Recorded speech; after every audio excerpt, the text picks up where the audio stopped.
아 배고파. 야 차영이 뭐 좀 먹고 하자. 웬 밤이냐? 맛있겠는데? 이거 아니지 이거.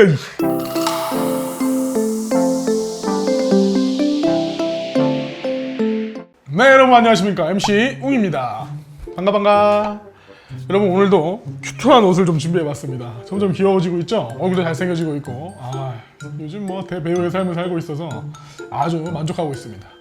오늘 저희가 이제 한번 다뤄볼 주제는 뭐냐면, 다시 오시는 예수님에 대해서 다시 한번 좀 얘기를 해보려고 해요.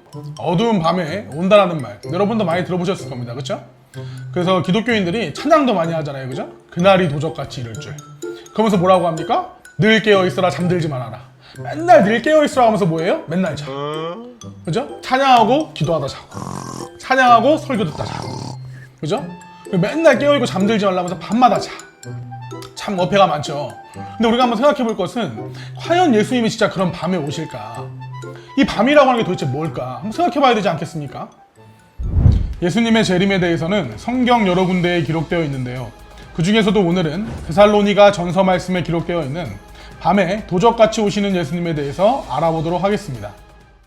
아까도 말씀드렸지만 여러분들도 예수님이 밤에 오신다는 말 많이 들어보셨을 겁니다. 이 부분에 대해서 어떻게 생각하시나요? 실제로 많은 기독교인들은 예수님이 다시 오실 때 어두운 밤에 도적같이 오실 것이라고 생각을 합니다. 자, 그렇다면 다시 오시는 예수님은 밤에 오신다는 것이고, 그럼 밤에 오시는 예수님을 영접해야 구원을 받는다는 것인데, 이렇게 밤과 구원이 관계가 있는 것이라면 이 도적같이 오시는 예수님, 밤에 오시는 예수님도 우리에게 너무나도 중요한 거 아니겠습니까? 과연 예수님께서 밤에 오신다는 말씀은 어떤 말씀일까요? 우리가 성경적으로 그 의미를 알아봐야겠죠?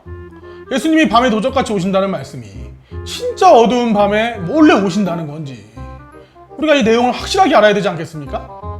일단 밤에 도적같이 오신다는 예수님에 대해서 사람들이 어떻게 생각하는지 한번 알아보도록 하겠습니다. 시작에도 말씀드렸지만 많은 사람들이 다시 오시는 예수님께서 실제 밤에 도적같이 오신다고 생각합니다.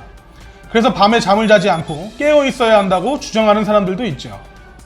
실제로 20세기 말 한 종교단체는 밤에 모여서 예수님이 다시 오실 것이라며 주장하고 자신들이 휴거될 것이라 주장한 적도 있었죠. 하지만 예수님은 오시지 않았고 그들의 이러한 행동은 하나의 해프닝으로 끝나고 말았습니다. 여러분, 예수님이 밤에 오신다. 어두운 밤에 오신다. 뭐? 예수님이 밤에 와?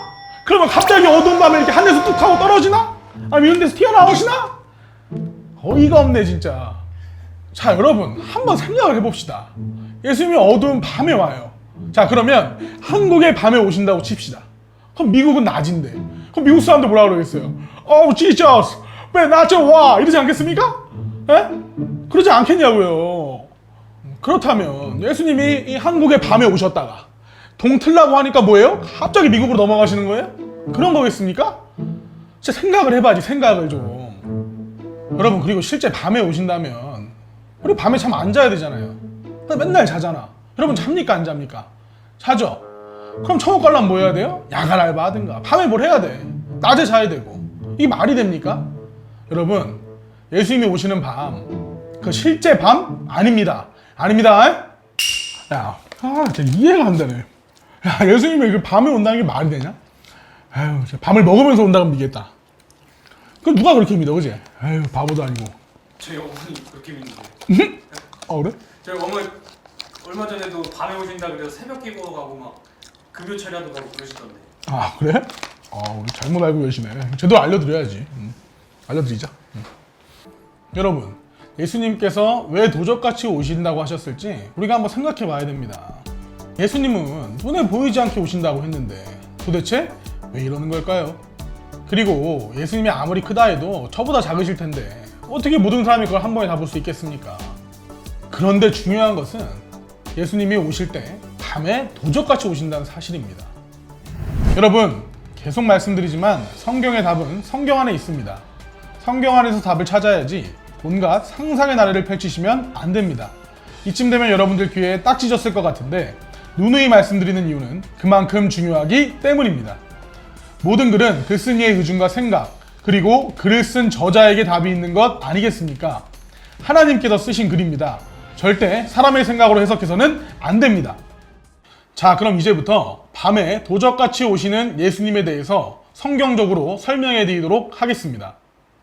다시 한번 말씀드리지만 성경의 답은 성경에서 찾으셔야 합니다. 결론부터 말씀드리자면 성경에서의 밤은 말씀이 없는 무지한 상태를 의미합니다.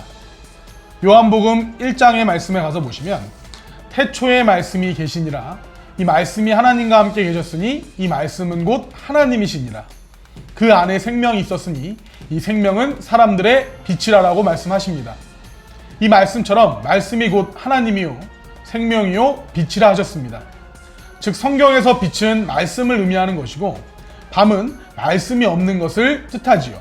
그래서 요한복음 1장 5절 말씀에 말씀의 빛이 어두움에 비치되 어두움이 깨닫지 못한다 하신 것입니다. 여러분, 어두움이 실제 어두움이라면 어떻게 빛이 비쳤을 때 어두움이 깨닫지 못하겠습니까?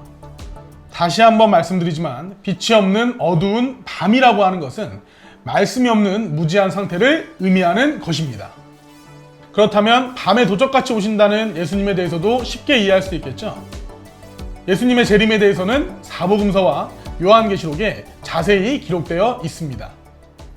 말씀을 깨달은 자는 다시 오시는 예수님을 알아보고 영접하겠지만 말씀을 모르는 심령이 어두운 자들은 예수님이 오셔도 알아보지 못하고 영접하지 못하겠지요. 마치 예수님 초림 때의 유대인들과 같이 말입니다. 그래서 어둠의 자녀들에게는 밤에 도적같이 오시고 빛의 자녀에게는 밤에 도적같이 오신지 못한다고 말씀하신 것입니다. 여러분, 성경에 대한 오해가 조금은 풀리고 계신가요? 누누이 말씀드리지만 저희 신천지는 절대 비진리나 거짓말을 전하지 않습니다. 오직 성경에 있는 것을 성경 그대로 진리를 전하는 하나님의 진리의 성읍입니다. 성경 말씀을 통해 신천지에 대한 오해를 풀어주시고 우리 교회 목사님이 진짜 하나님의 진리의 말씀을 전하는 목자인지 아니면 신천지가 하나님의 진리의 말씀을 전하는 곳인지 여러분들이 판단해 주셨으면 좋겠습니다. 판단은 여러분들께 맡깁니다. 네, 그리고 항상 말씀드리지만 여러분들이 궁금한 것이 있으신 분들은 반드시 아래 이메일로 이메일 보내주시기 바랍니다. 정성껏 답변해 드리도록 하겠습니다. 고생하셨습니다. 아유, 고생하셨어요. 고생했다. 이제 다음 시간에 뭐 할 거예요? 너 세상 끝에 불심판이라고 들어봤냐? 불심판? 핵전쟁이잖아요. 핵 같은 소리 하고 있네 진짜. 노잼이다. 말 거나 먹어. 내가 다음 시간에 알려줄게.